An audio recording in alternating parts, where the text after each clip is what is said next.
like to bring out our very first speaker today, Mr. Ben Bateman, the Senior Director of Strategic Programs of Indiegogo. So he will share with us on the topic about cracking the US market, the ultimate guide for Asian startups. Let us welcome Ben. Please give him a round of applause. All right, hi. Great to meet you guys. And I'll come over here. This is great. So who here has a startup or a product they're launching soon? A few of you? Okay, great. Hopefully this is going to be really helpful. Who here has launched internationally before? A couple of you? Okay.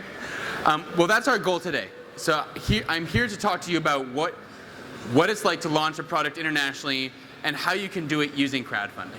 Now, I've been at Indiegogo for over 4 years, and I've spent my career here helping products to launch into the US, and for the last year, specifically helping startups and companies from Asia launch products internationally.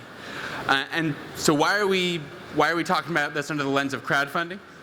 Well, crowdfunding has become the default go-to-market strategy for hardware.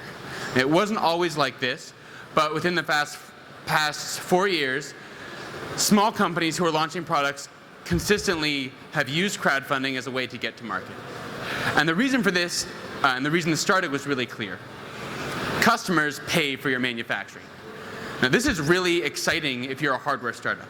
Typically, to go and get manufactured, you have to front the capital to actually make the product, you have to store it, and you have to start distributing it before you know how many people want it, and before you can actually have sales.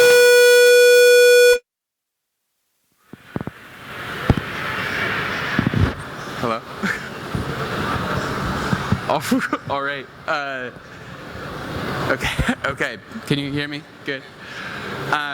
So customers came to us and started using us because customers could pay for their manufacturing. But what they also found out is that through crowdfunding, they learned a lot more. They could validate their audience. Before they produced units and before they shipped, before they were in stores, they could understand what the demand was for their product. And because they could understand the demand, very early in the life cycle, they could find partners and they could find investors. Because they can go and say, hey, even though I haven't manufactured yet and I haven't shipped yet, I have a lot of customers who I will be sending the product to and they've already paid me. So it's proof that there's demand. And with that same proof of demand, they can secure distribution. And this is happening much earlier than they could otherwise. And it happens fast. One of the most exciting things about going through crowdfunding is it lets you do all of this earlier than you ever could have done it before. But crowdfunding is still challenging. And it's challenging because launching a company is still challenging. Most startups do not survive and become giant companies. Being an entrepreneur is really challenging. And launching a crowdfunding campaign is similarly challenging. It's very difficult to do and it requires a lot of skills. And launching internationally is even more challenging. Not only do you have all the challenges that a normal company would have launching through crowdfunding, but you have a lot of additional challenges. You're selling and marketing to a new culture. You have to find good partners when you don't really know who's who and you can't rely on your strong local network to tell you who the good people are. You have to find out who your competitors are locally, and then you have to find out why the people in that area like your competitors. And then there's all the problems that come from geography.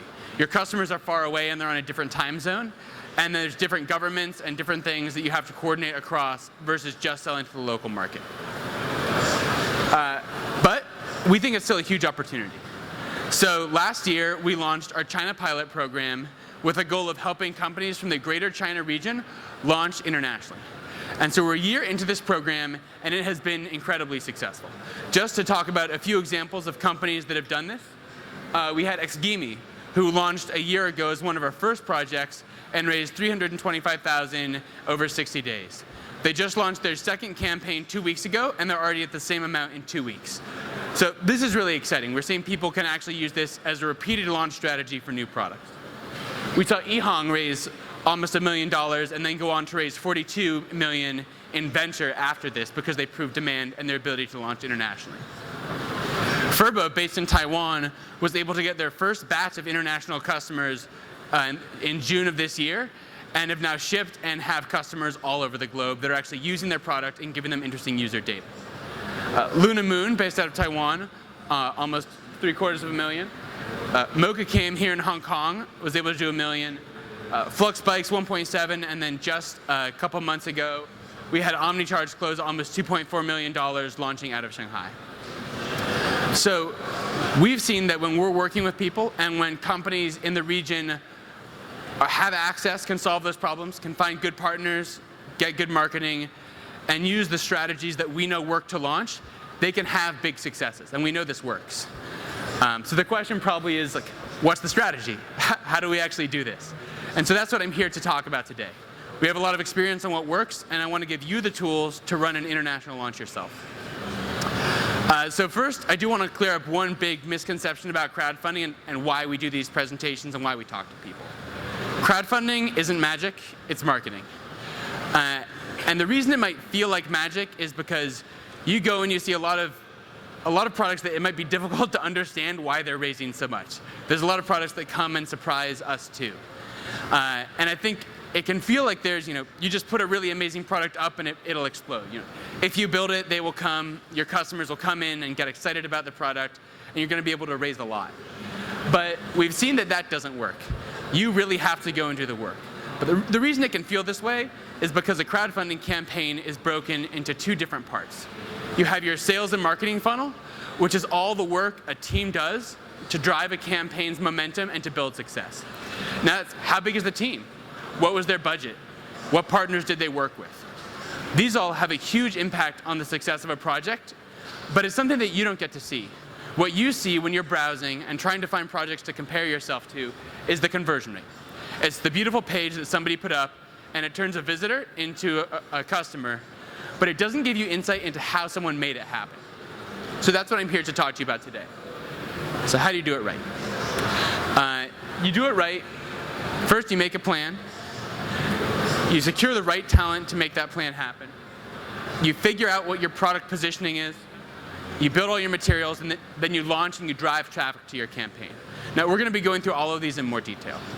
So to start off, making up a plan.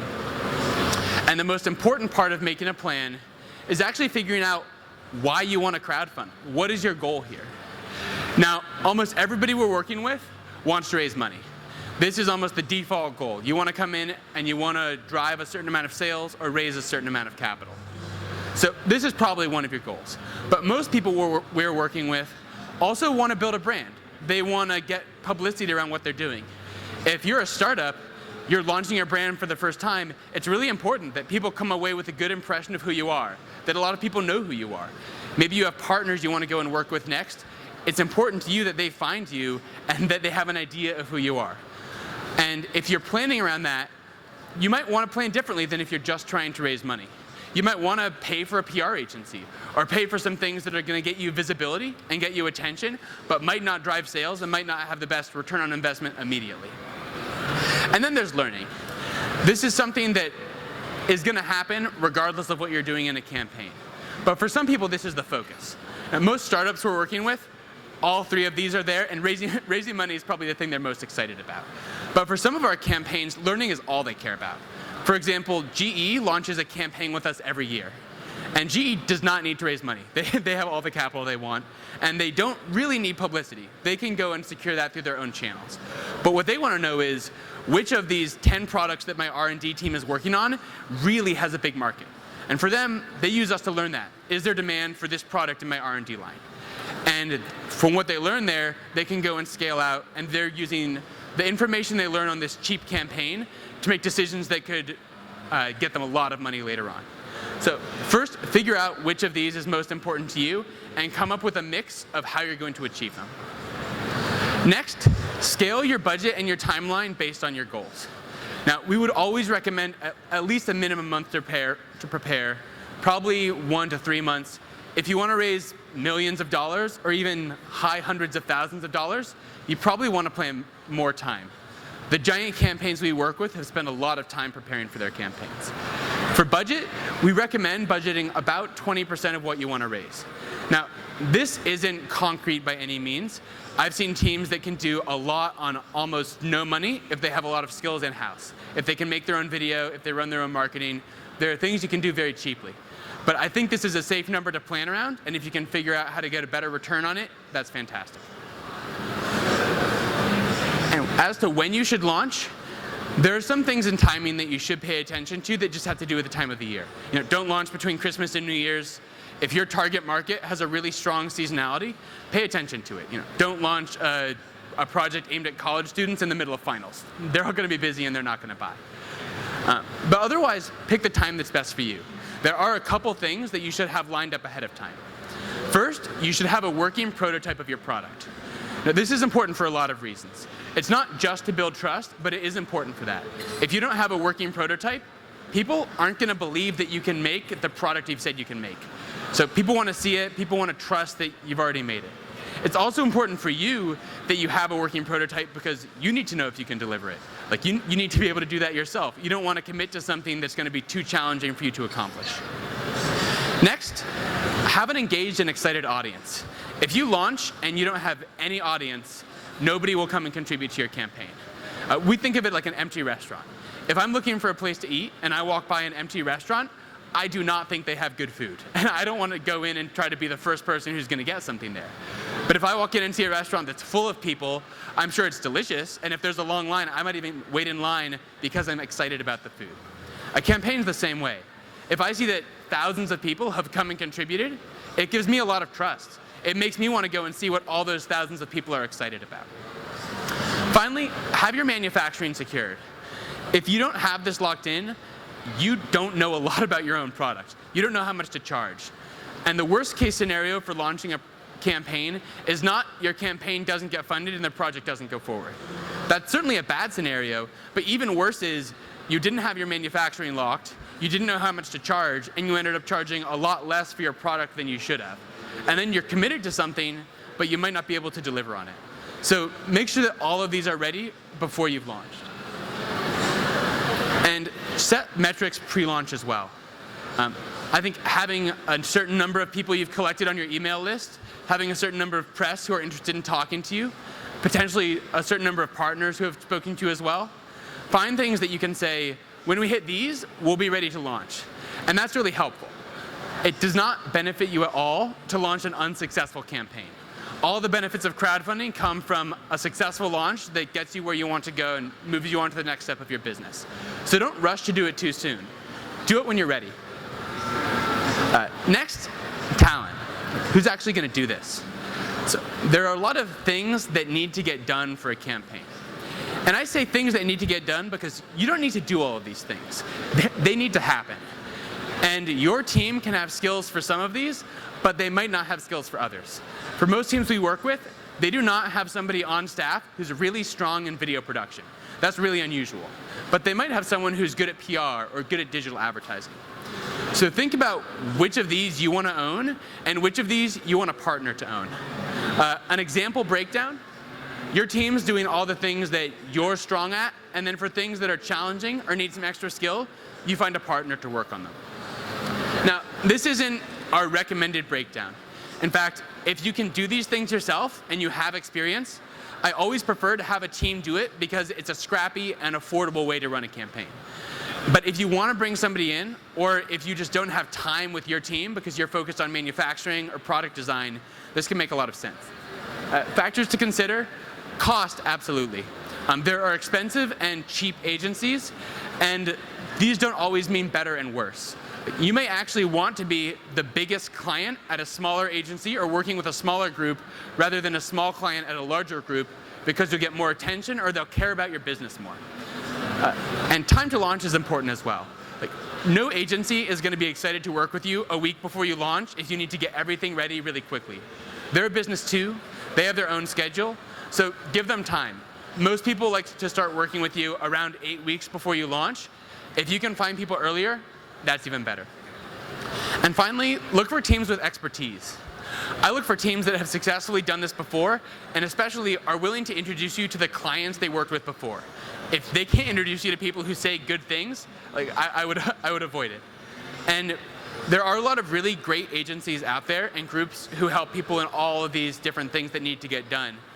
But there's also a lot that just have popped up recently because they've done 1 or 2 campaigns and may not be as reputable.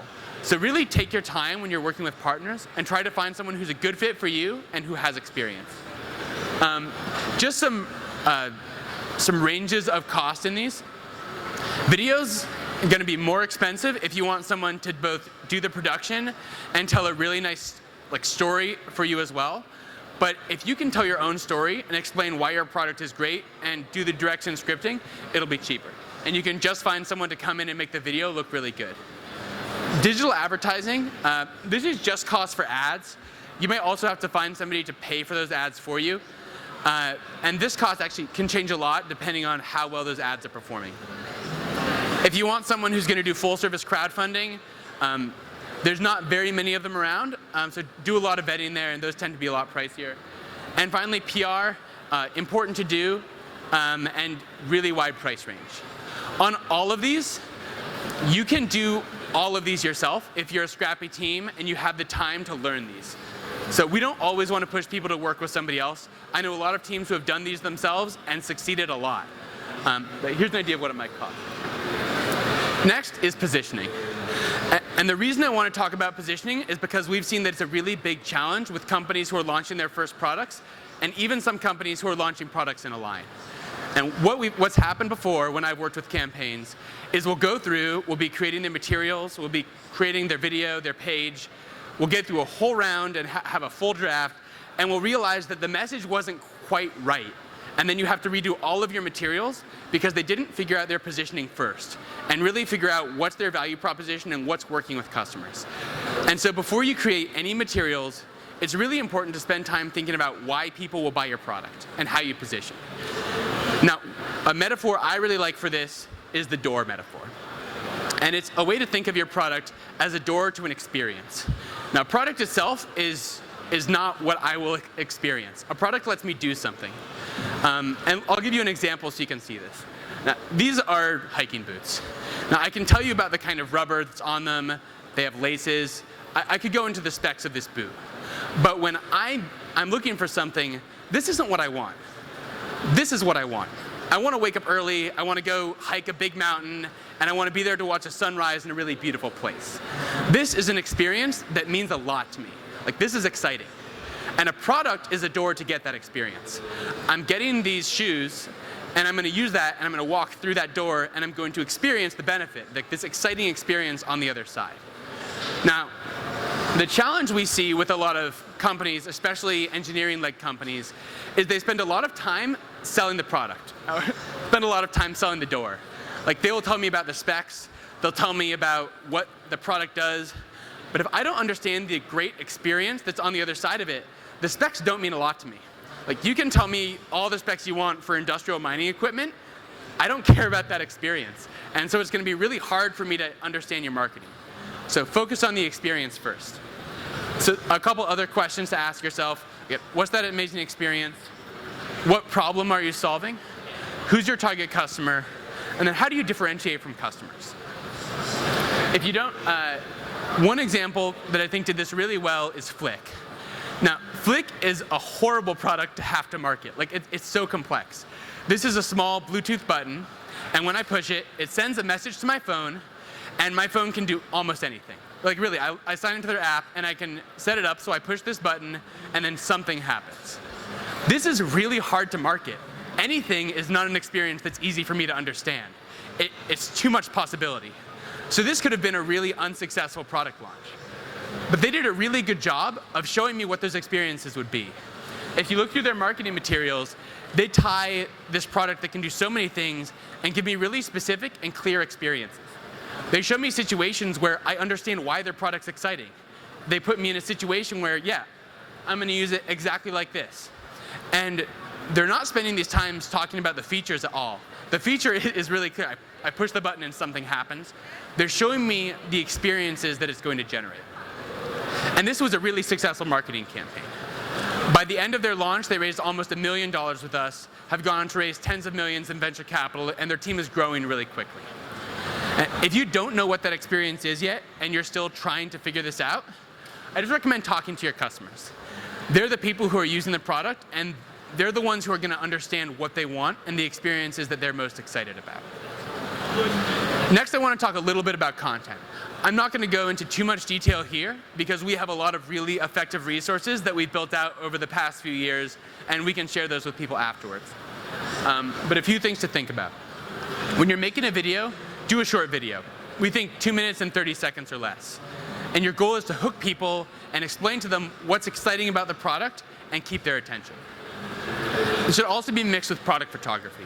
And you can get these at the same time. If you're with a production studio and you're setting up a lot of nice lighting for your product to take video, you can get product photography at the same time. Now, product photography is really important. If you look across any stats on e-commerce, quality of product photography has a huge impact on conversion rate. You're making physical products, you want people to be able to see those products and understand why they're great. Now, for the structure of the campaign, this is the basic structure of how you might outline it. There's a lot of variations, and again, we have deeper guides on this. But the thing to keep in mind is that nobody is going to come and spend 20 minutes reading through your campaign when they first get there. People come and you have 10 seconds to grab their attention and show them that it's worth reading more. So don't focus on going into incredible detail from the start. You want to make this really easy to access.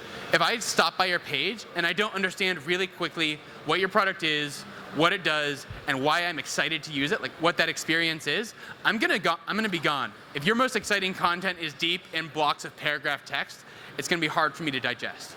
So build a skimmable campaign, and then when people are really interested, they're gonna stay in there longer. For your perk strategy, your perk is probably your product. Now, for a band or for an artist, they might sell t-shirts, they might have a lot of things that aren't the product that their customers are excited about because they care about that project and they're supporting them. For you, you're working for your customer. Your customer's probably excited because you're making something they really like and they're really excited about. So focus on that. Now, it's reasonable to have some discount in there. They're giving you money now and you're shipping it to them later, so it should cost less than the MSRP. And if you do have something like an accessory or multiple colors or upgrades, you can add those in there as well. We've seen a lot of success from people who will sell people a base unit and then say, hey, upgrade to our bonus unit or our fancier unit. And we've seen people are excited about that, same with accessories. For an example of a page I really like, even though this campaign's a couple years old, Canary does a fantastic job. I land here and I instantly see what the product is and see what it does. And they also have really gorgeous product photography. Not only did they raise almost 2 million, they've gone on and raised tens of millions in venture, and they're growing really quickly. If I go down, it's really clear what experience they're providing. Safety and security. I feel like their product will make me feel like my home is safer and more secure, and that's an experience that I have a lot of attachment to. And you can also see as we go through, this is very skimmable. It's a bunch of press logos. I'm not going to read them, but I see there's a bunch of logos there. And if I keep going down, there's graphics with some bright colors, and they have clear title callouts in the sections to show me what to pay attention to. Finally, I want to talk a little bit about how to drive traffic. Now, all of these are things you should be working on in conjunction. Well, I've been presenting them sequentially. You're going to be doing them all at the same time. You don't have the luxury of a year to do one after the other after the other. And so don't just focus on driving traffic during the campaign. Pre-campaign, there's also a lot to do to prepare to drive traffic as well. You should collect emails, and I'll go more into that later. Share good social content. Build up a following. Do not launch in stealth mode because nobody will know who you are. It'll be really hard to have that full restaurant of an excited audience. And once you're live, get press, engage your audience. If you have samples, send them out for review so people can actually see what you're working on. Now, a couple things I want to call out is especially important here. Build an email list. Now, this is an email landing page. It's for a product called Loop. It's a quick description of what the product is, and it lets me sign up if I want to know more. Now, building an email list using a landing page is important for 2 reasons, and I think probably not the reason that you would think. Certainly the first is you can have that full restaurant. If you've seen any project that is launched and done tens or hundreds of thousands of dollars on their first day, this is how they did it. They gathered interest before they launched, they built up an audience, and they got people excited about it. So if you want to have this giant launch day, absolutely work on this. But that's not the thing I'm most excited about. What I'm excited about is you can't get that email list if your marketing sucks. Like, you can only build a strong email list once you figure out your marketing. Many companies I've worked with don't get emails when they start. It's really hard. People don't want to convert because they're not sure about the story they're telling. And the months leading up to their launch, they're making tiny changes to their marketing and changes to what they're talking about. and they finally get to a place where they can convert emails really effectively. Like, they actually know this works. If you launch without doing this, you're just taking a guess that your marketing works without having tested it. And if you can't get people to give you an email address, they're probably not going to give you money. Next, you must have samples to secure press. Now, this may have been different in the past when reporters were interested in things that were more conceptual, but almost all the press we talk to now wants to see a unit. Now, this doesn't have to be a production sample. You don't have to ship it to them if you want to. You can walk around. You can do the tour of major press outlets and show them your product working, but you need to have something that works. If you don't, it's going to be almost impossible to secure press. And use digital advertising. This is important because it's a way where you can actually pay for traffic and track how effective it is at converting. Most really giant projects we see spend money on digital ads, and it's really effective. Now, it doesn't have to be a lot of money, but you might want to. If you start spending and you're getting $5 for every dollar you spend, then you want to make as much as possible. I know people who max out every credit card because the ads they're running on their campaign are so effective. But also, keep in mind your pricing when you're thinking about how you're going to drive traffic. Now, a lot of people we work with run discounts. They want to discount their product so that people will come and they'll convert more easily. Now, that makes a lot of sense to me because people obviously want to pay less. But margins pay for traffic. Now, and this is a hard balance to strike, but if you have no margins on your product, it will never make sense to pay for marketing.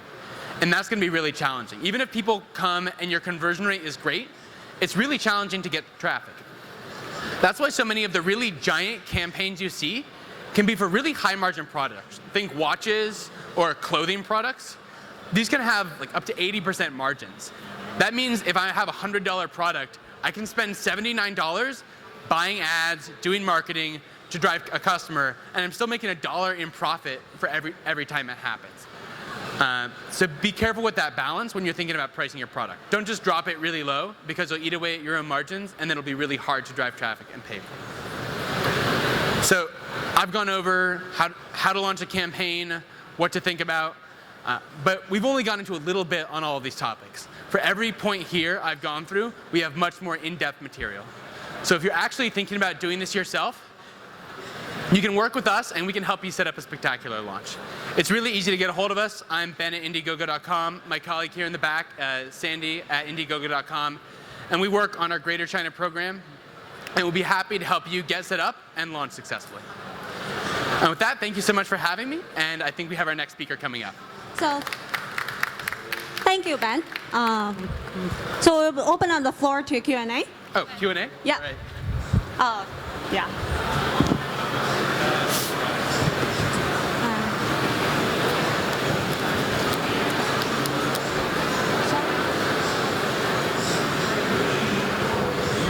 Hi. I want to start this off by saying sorry if it sounds like I'm calling you out, but it doesn't seem like you've actually discussed what you meant to be, what the title of your show made it sound like it was going to be. So I was expecting to hear how does a let's say a Chinese company who is doing an Indiegogo campaign actually successfully get their product overseas. So, I mean, I didn't hear anything. So this sounds like, this could have applied to any Indiegogo prospect that you're going after. But there's nothing here about logistics, after-sales, customer service, dealing with D&T, things of that nature. So if a prospective startup who wanted to work with Indiegogo wanted to understand this more, what are you able to I mean, I know you guys are, as you said, more of a marketing company, but how are you able to go about supporting these companies in this way? Yeah, the work we do is on the marketing side. And we've been doing this for a year. The largest challenge we've seen from companies based here who are going abroad is marketing. It's finding out how to talk to customers who are based in the US, and it's a challenge that has come before the logistics challenge. We're not trying to solve the overseas logistics problems. People work with other partners for that. The role we're playing is to solve the problem of how do you market and sell and build an audience overseas. And we certainly may look at that in the future. I think the more customers that come to us with that demand, the more we'll do it. Okay, understood. Thank you. So, one more question? Okay, so thank you, Ben. Thank you so much.